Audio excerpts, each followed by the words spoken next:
عيناها بريئتان وقلبها كتلة براءة في عالم صعب ومخيف.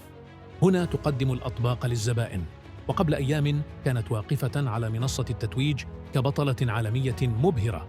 انتهت أولمبياد باريس بعد رحلة مثيرة للجدل، من أول الافتتاح المريب انتهاء بالجدل بشأن مشاركة قوية للمثليين جنسياً في البطولة. وما بين هذا وذاك ظهرت تلك البراءة والعفوية لتخبرنا أنه ما زال في العالم خير ونوايا حسنة تعيش بيننا.